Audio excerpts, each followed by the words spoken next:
Ao conceber programas para aliviar a pobreza e aumentar a resiliência, os planificadores têm muitas vezes de escolher de entre diferentes possibilidades sem evidências claras aquela que será mais eficaz. A análise da economia familiar, ou HEA, fornece uma solução baseada em evidências para esse problema, porque pode prever e quantificar como um projeto é suscetível de afetar a subsistência total de uma família, isto é, o que produzem e consomem, o que ganham e o que gastam ao longo de um ano inteiro. Isto significa que podemos facilmente comparar os efeitos de uma vasta gama de projetos enquanto ainda estão na fase inicial de planeamento. Consideremos uma organização que queira apoiar os meios de vida das famílias e aumentar a sua resiliência. Como pode a HEA ajudar a desenvolver o projeto mais eficaz? Vamos dividir o processo em 4 etapas. O primeiro passo é a realização de uma linha de base da HEA. A pesquisa de base ocorre nesta zona de meios de vida onde a organização pretende implementar o seu projeto. Ela gera uma compreensão detalhada do consumo total de alimentos de uma família, dos seus rendimentos e das suas despesas em dinheiro durante um período completo de 12 meses. Produzimos um perfil quantitativo de um agregado familiar típico em cada um dos 4 grupos de riqueza diferentes: muito pobre, pobre, médio e rico. Isto foi abordado com mais detalhe no nosso vídeo anterior. O segundo passo é elaborar uma lista curta de possíveis intervenções. A linha de base mostra que a produção de arroz e a venda de caprinos contribuem significativamente para o rendimento total dos agregados familiares em 3 dos 4 grupos de riqueza. Os 2 grupos mais pobres também dependem da realização de trabalho remunerado. Todos os grupos têm uma variedade de despesas diferentes. Note-se especialmente que as famílias muito pobres e pobres gastam uma grande porção do seu dinheiro em alimentos básicos. Neste exemplo, a organização decide que quer beneficiar as famílias pobres, que constituem 40% de todas as famílias da zona. A informação de base ajuda a organização a fazer uma lista restrita de intervenções que seriam relevantes para estas famílias pobres. Um projeto de intensificação do cultivo de arroz, um projeto de apoio ao comércio de caprinos e uma intervenção no mercado para reduzir o preço dos produtos alimentares básicos. Estas atividades visam melhorar os mercados de receitas e despesas que já são importantes na economia local.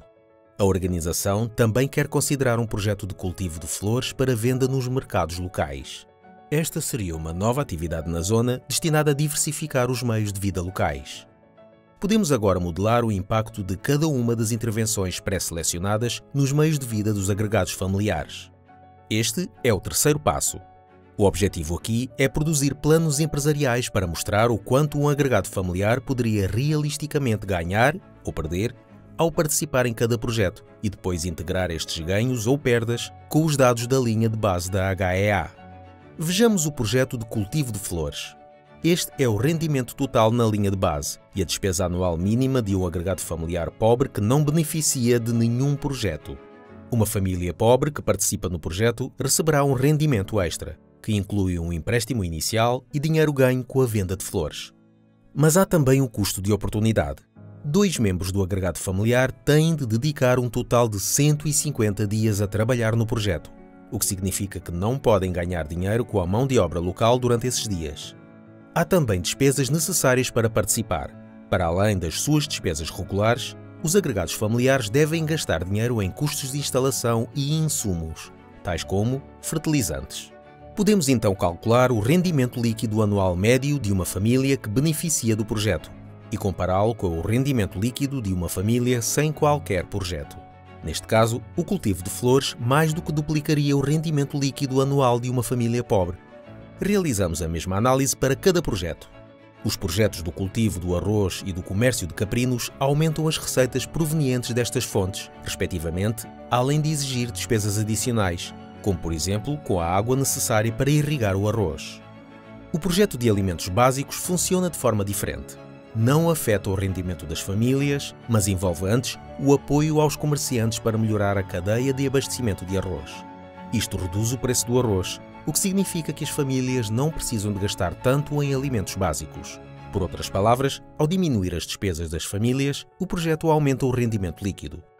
Podemos agora comparar os efeitos de todos os projetos sobre o rendimento líquido anual médio de uma família pobre. Vemos que o comércio de caprinos e flores ofereceria os maiores aumentos. No entanto, esta não é a história completa.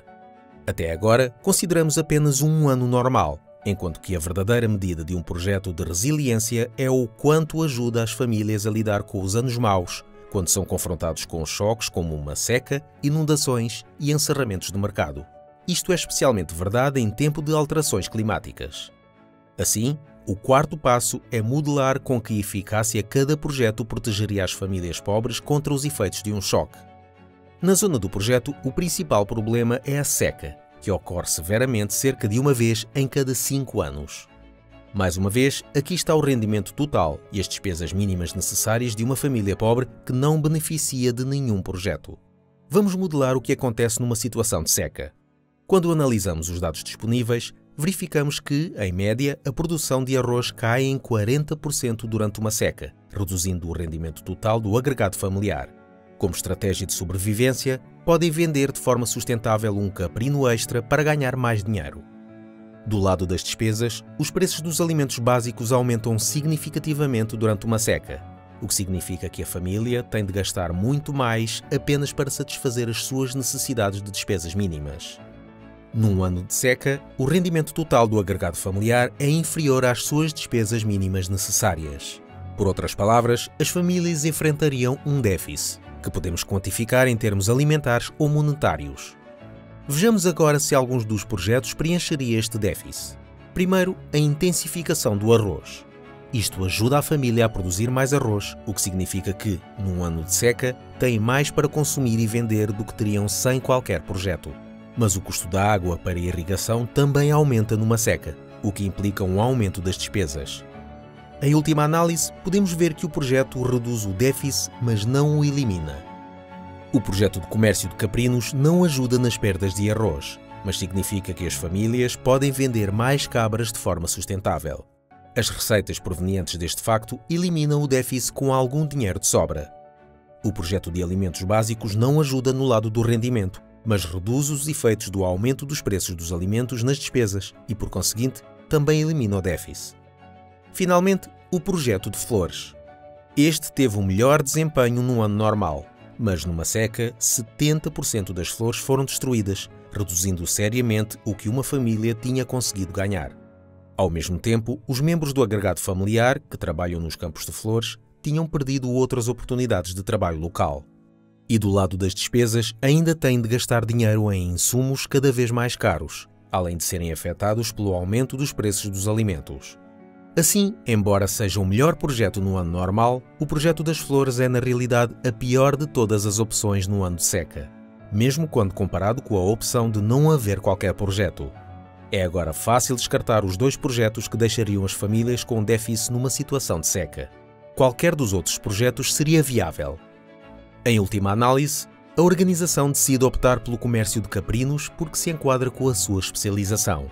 No entanto, decidem também utilizar os resultados da modelagem para defender junto do governo a melhoria da eficiência do mercado de alimentos básicos. Este tipo de análise é crucial se quisermos conceber projetos que realmente aumentem a resiliência das pessoas e evitem causar-lhes danos. Vimos que a HEA fornece uma abordagem baseada em evidências e defensável para o planeamento de programas de resiliência. E não precisa ser dispendioso. Atualmente, existem cerca de 400 linhas de base de HEA em todo o mundo, todas livremente disponíveis e criadas para tal análise. HEA, ligando a realidade de famílias pobres a uma melhor tomada de decisão.